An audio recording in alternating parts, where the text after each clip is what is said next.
Action Potential Advising.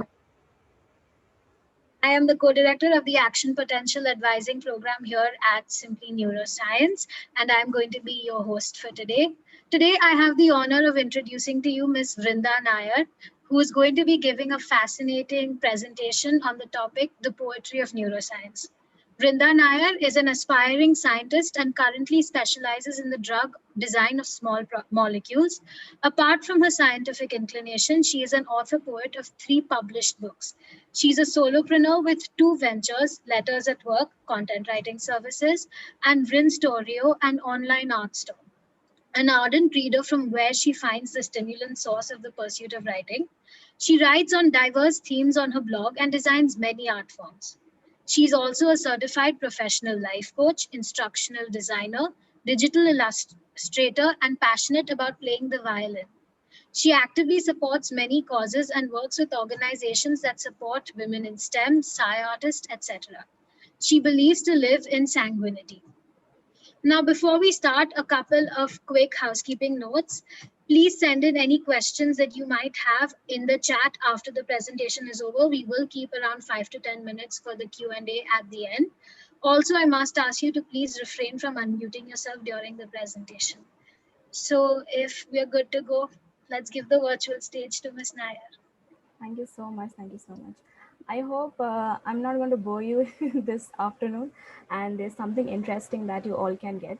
I'm sure like by the end of this presentation that every one of you can write a poem. I have certain prompts. So also you will also get a poetry journal if you're interested in. So these are some perks that you will get apart from the presentation that I will be giving you. So I'll start. Yeah. Is it visible? Yeah. Okay. So yeah. So welcome all. I know it's kind of fascinating to say like the poetry of neuroscience, and this whole subject is something maybe either might be new to you or might you have already learned about it. So yeah, let's begin. So like I said, if you can, please like take a pen or paper with you so that, you know, at the end of the session, we can have a poem actually like a session. So yeah. Okay. So I want you to carefully look at this two, like read these two quotes, which you might feel it's a contrast, or you might feel it's similar to it. It says neuroscience can be seen as offering metaphors that point in a general direction, but don't exactly match anyone's individual experience. At the same time, look at the quote, which is about poetry. Like poetry is a simple, the most beautiful, impressive, and widely effective mode of saying things, and hence it's important.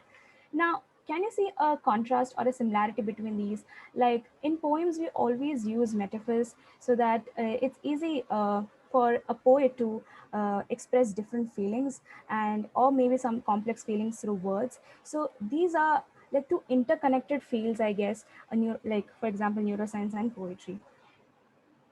So the fact is, the team at the University of Exeter found evidence that poetry activates brain areas such as the posterior cingulate cortex and medial temporal lobes, which have been linked to introspection. I don't have to introduce you to. Okay, is there any question now?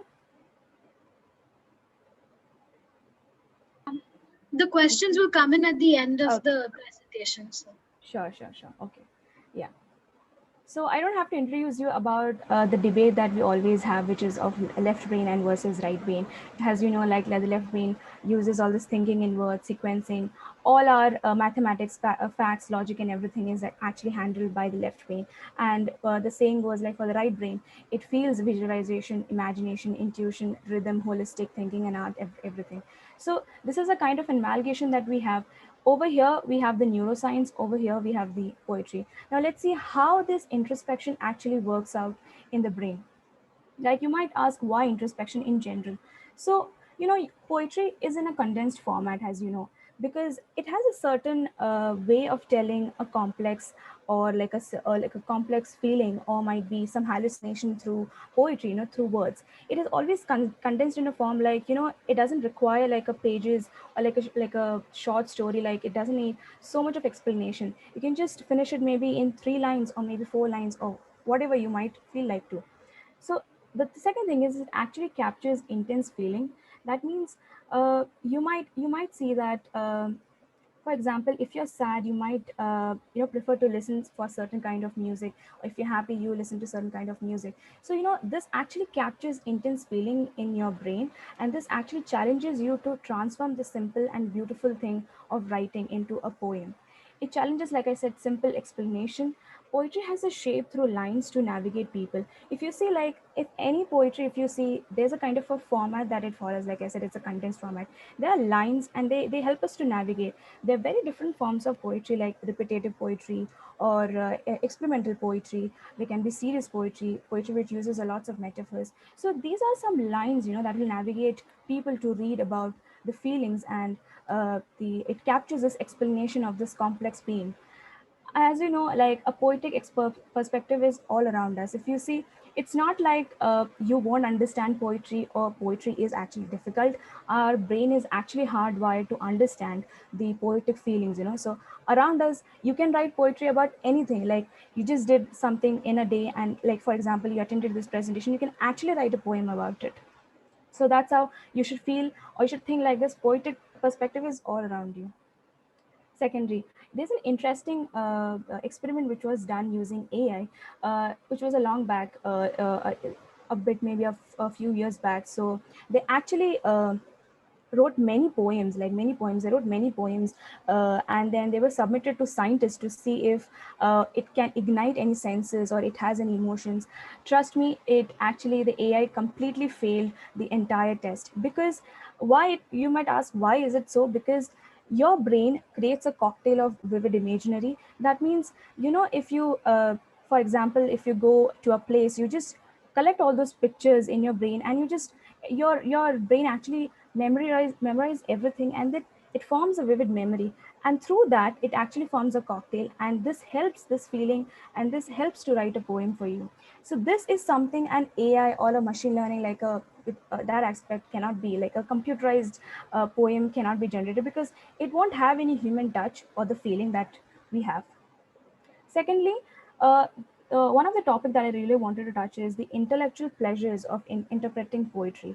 I know, like, all of us might read poem, and it's kind of different thing. Like, it's not necessary that you not understand the way a poet has written about, like, a feeling or something like that. You might relate it to how you feel it or what you have gone through.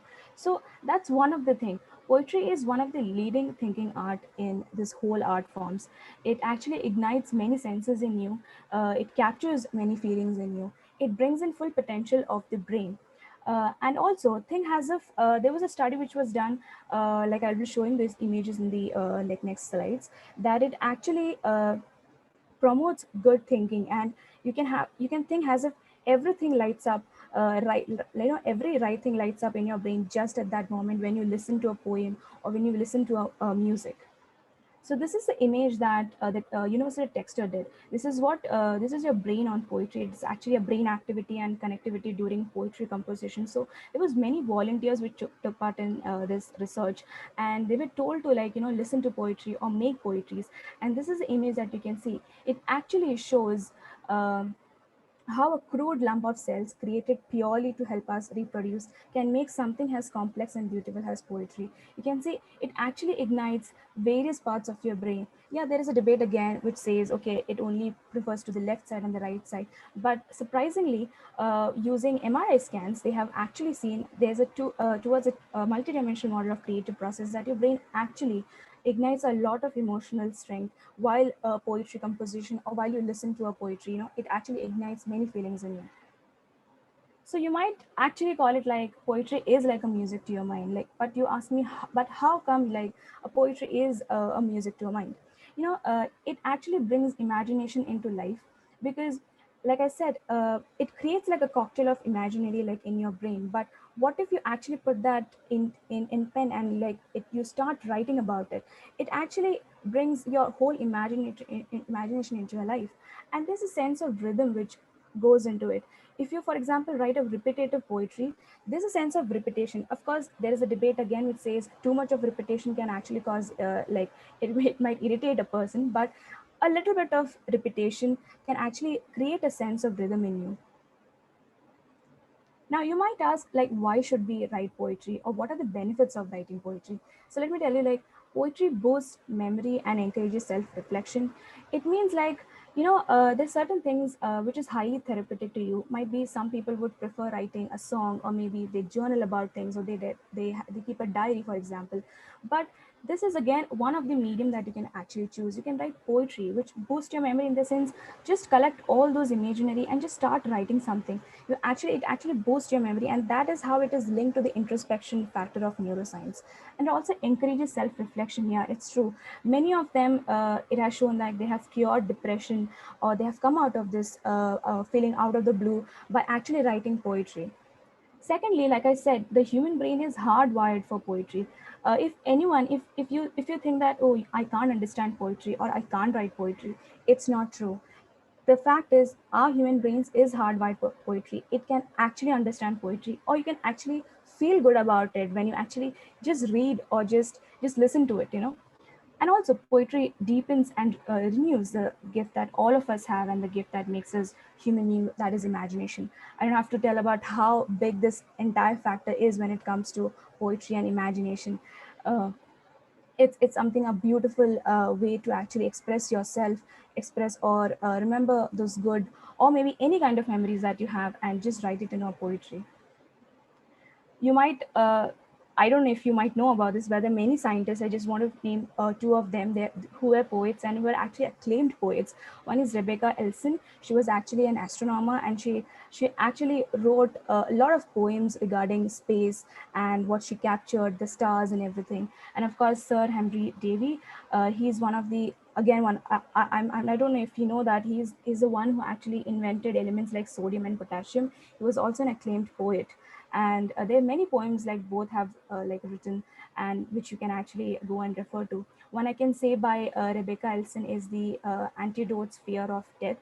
It beautifully captures how the astronomical effect and how the starry nights and everything just comes into life, and you can actually see what imagination can do to you, in fact, when you write a poem. So yeah, I just want to say, like, if, like, you might wonder, like, what am I doing with the poetry one? Okay, I just talked about a lot of poetry thing, like how I can write, how it goes to your imagination, and what all you can do. So let me show you some of the work which I've named under poetry tape. This is some of the line drawings that I have done for the brain. You can see it's almost colored in every aspect for this part, and this part it has the black and the the colorful part. It actually, I just wanted to capture the left and the right brain equally. Then of course, I'm more, this is my one of the passion project, which is called as poetry postcards. So at one side I have science themed. Of course, there are many poetry postcard I designed, but there's some which is science themed, that actually I inculcate science and poetry together. Of course, I make poetry journals where you can get this book, and you can actually there's many prompts that will help you to write a poem or your feelings through it. There are many work.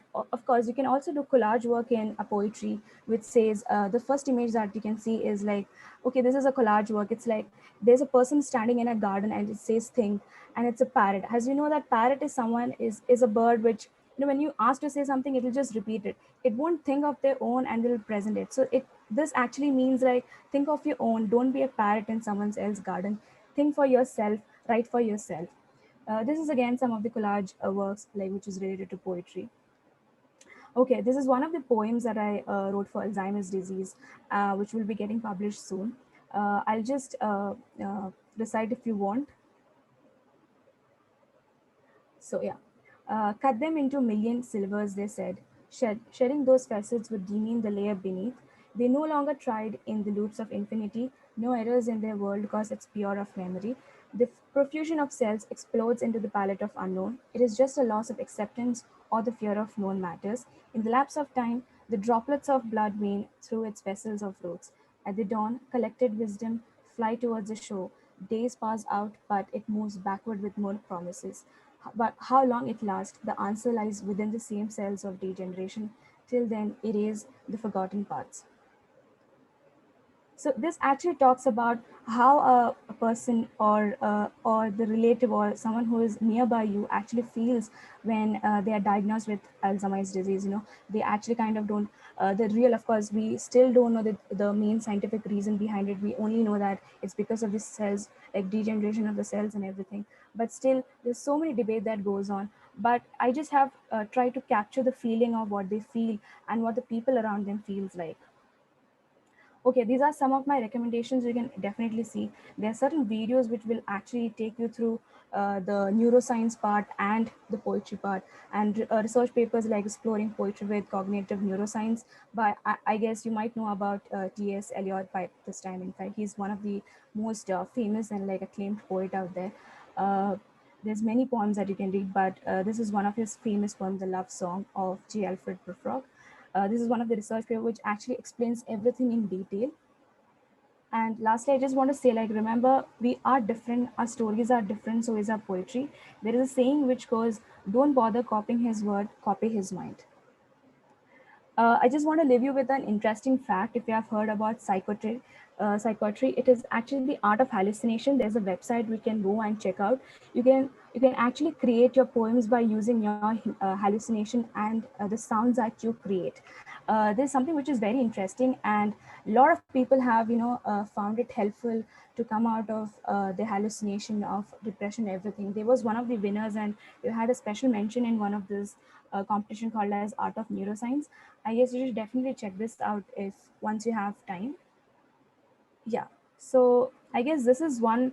If you can, uh, I would prefer you to have a like pen or paper with you, so that you can actually write a poem for yourself.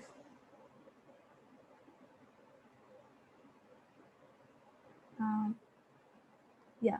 So this is a line, like these are three stanzas, and for this each one I have given a word prompts like next to it. You can also use your own words, that's completely okay. But yes, if you can inculcate these words, you will actually have a poem with you right now.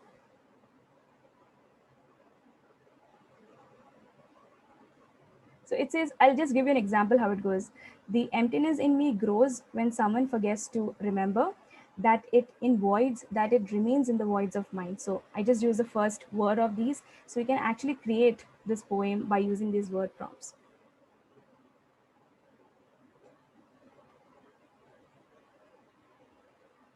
I hope is like you can just give me an expression like thumbs up or something if everyone is participating. I would not know if is everyone writing it down, or you want to share it me like share the PDF file or something like that afterwards.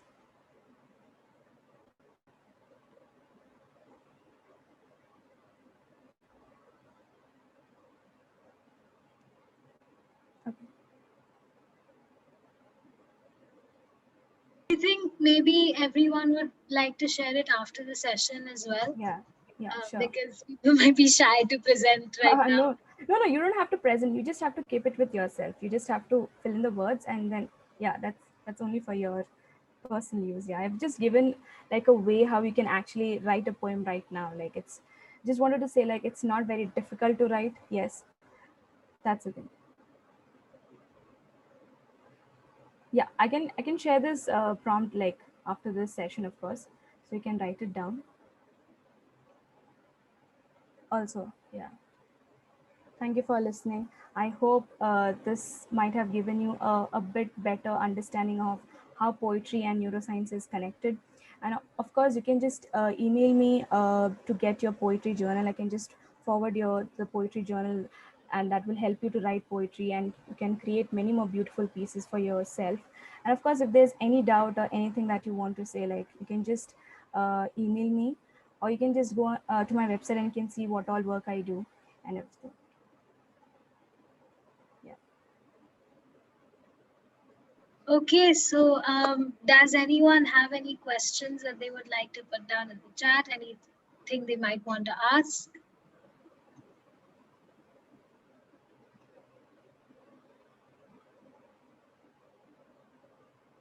In the meanwhile, I did have a question. So you Yeah. had shown that MRI scan of the brain of someone Yeah. reading poetry.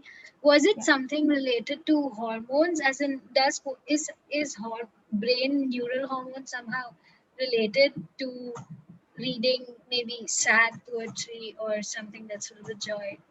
Yeah, that's one of the wonderful questions. Actually, it does, because we know that hormones are like those are chemical messengers, and it actually have a roller coaster. It rides a roller coaster in our entire body, and each of our feelings, for example, serotonin, oxytocin. Why do we feel happy? Why do we feel sad? These are the hormones that actually help us, right? We feel it's just the nature, but it's not. It's the chemical messengers inside us that help us to be like happy or sad, for example. So while you listen to a poetry, what ignites you is like it ignites the introspection part of your brain. So that actually helps you to enjoy the whole piece. It's not necessary that you will understand each and every bits and parts of the poetry. But the thing is, at the end, you would feel better. Okay, I listened to something good. It same goes with a music. If you listen to a music, for example, if you're really feeling sad and if you listen to something, at the end of it, you might feel a tad bit better, right? It goes with everything. So that's the same thing that comes to poetry. But poetry is somehow people relate to it as very complex thing, or we can't understand it or something like that. But actually, our brain surprisingly is hardwired to understand poetry. Our brain can actually understand poetry, and yes, there's a lot of chemical messengers which help us to do that. Are there any other questions?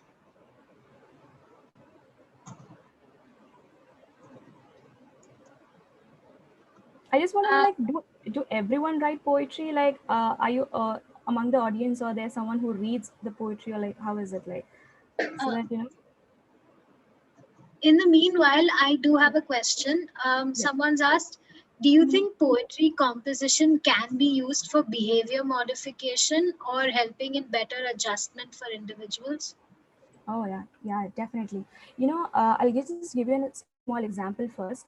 So there's a video in the YouTube, I guess, which is given by a doctor, like a neurosurgeon or something like that, and he have scanned actually 83,000 brain scans. And what he has, what he's concluded is like you don't have to live with the brain that you have right now.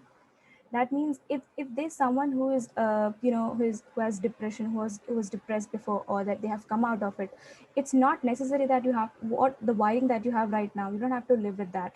So actually it changes poetry compositions or music, or for example anything, because there are a lot of therapy. For example, I don't know if you have heard about music therapy, poetry therapies that is actually used by psychiatrists, or maybe psychologists. They actually use this to their patients. That actually improves the brain to think better, to just move out of that entire callus of that bad things that you have, or maybe certain fear you might have. It actually helps you to change your behavior. That is true. But yeah, it's not like it would just turn overnight. Yes, it's a slow process, but it will definitely help you.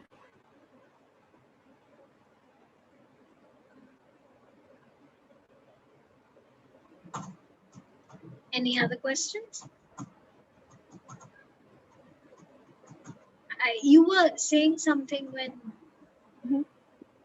you had asked a question if the audience about Yeah, them. I mean, I just want to know, like, do everyone read poetry, or or do someone write poetry? Like, how is this participants divided among it? So yeah, I just get an idea about it. Like, you can just give a thumbs up or something if you write poetry. You can just give a thumbs up.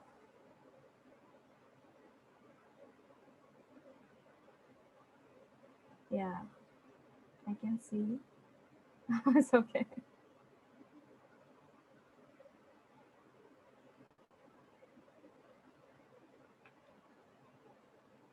I can't hear you. Yeah.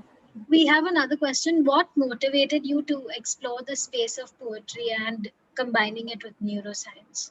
Yeah, definitely. That's one of the like interesting question to just start about. There's just so many things, actually. One is that when I started writing poetry, I just wanted to like capture different feelings, like what others like. I started with what others feels like, not like what I feel like. That is something how I started. So I was like, okay, like I just read about this Alzheimer's poem. So I was like, what others feel like. So that is what I was writing it down. But slowly and steadily, it turned out like what I feel like that I should be writing it more. Maybe in a sense, like you'll understand it actually helped me to understand me much better. Like it's like you can see yourself, like your higher self, when you're writing a poem. So that's a difference. That's a difference when you see when you start writing and when you're in the middle of writing a poetry. So it actually ignites a lot of senses in you, in the sense you start feeling better. And I was like, why don't I connect dots between science and like poetry? Because there are people who says like this cannot be connected, but there's so many scientists out there who have proved it wrong, that it says you can actually connect art and science together. And there's so many, like there's one of the Chinese scientists who actually writes, if he doesn't get anything, he's actually a physicist. So he's like, if I don't get anything like physics related, or like if he doesn't understand some physics aspect, he just starts writing poem. And all of a sudden everything like changes, and then he can actually brainstorm ideas again. So for some it is like taking a break from a routine, like from science maybe, and then writing, exploring that. For some they actually connect these dots, and then it's you can just write something, poetry for example. But for me, I always felt like I should connect these dots, like how does these both work together. I have like written a poem on hormone roller coaster, like what our hormones does to our body, like everything. So this is something, and I like to connect with poetry. So that's how I started looking into these two aspects. We have a couple more questions. Yeah. How can poetry therapy help people with mental health issues? Okay, firstly I want to say, like, I'm not an like expert in the field, of course I'm not a psychologist, but yes, as a person I can definitely see that there was a time even in my life that I felt very gloomy about, like, okay, things are not going according to my plan, like how should things go about, like I feel uncertainty, like we all at a point we feel like, okay, we don't know what will happen in the future, or how can I move forward and everything. We all have this aspect, right? So the thing is, we okay, I just want to yeah. So how it helps you is in the sense, you kind of, like I said, it's your imagination that you which runs wild, right? So you just have to capture each and every bits of it, and just try to write the whole feeling. It might be raw, it might be anything. It's not necessary it should be polished or anything.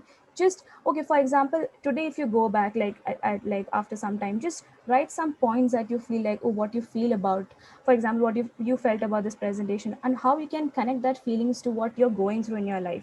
You can know, for example, you're a student right now and you don't know like what would happen because of this pandemic. There's so many of uncertainty. Just write those points, just write those imaginations, and then just make it like, into a beautiful stanza, like a beautiful poem. This actually helps you in moving your dimensions much wider.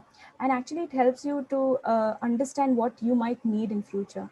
This actually makes you realize that, okay, might be I'm thinking in a wrong direction, I should change my thinking, and maybe this is it would be like nice to me. So this actually extends your full potential. So this is how it helps you. Okay, so our last question. Earlier, you had mentioned how poetry connects the left and the right brain artistically. Is there any scientific way to that, a proper biological way to that? Or if so, how? Of course, I mean, like I said, the University of Texas actually did this entire study in brain scans, and they had many, like 140, 150 volunteers, and they actually tested this. And this is how they found out, like, the okay, there's actually, it's a big debate. Few people say it's not true, all part of our brain is included in everything, but few like neuroscientists are like, we believe that it's actually the left and the right brain. And if you're creative, your right brain works more. If you're like more on the logical side, it works more. So it's actually a big like a topic, of course, to start with. But yes, it's true, they have done this research, and they have found like, yes, the right side of your brain, it actually gets ignited. The introspection part of it, or all this imagination part and memory and everything is connected here, and it actually ignites. And that's true that the any which you can just, maybe someone prefers to paint, of course it goes painting, poetry, and everything goes like hand in hand. So everything actually ignites in this left right side of your brain. That's true. Yeah, but yes, again, there are people who won't agree to it. Yeah, but yes, if you ask me how to connect, of course I can do that. Like, can poetry connect the left and the right brain? If so, how?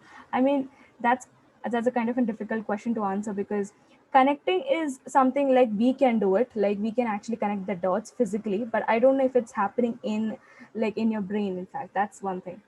Yeah, but it's one of the good questions. Yeah. So that's all the questions we have. Thank you so much for doing this presentation. It was fascinating and I really enjoyed it, as I'm sure that our Yeah. audience did. To the audience, thank you all for coming today. If you have any questions, you can always email the Simply Neuroscience email ID. And yeah.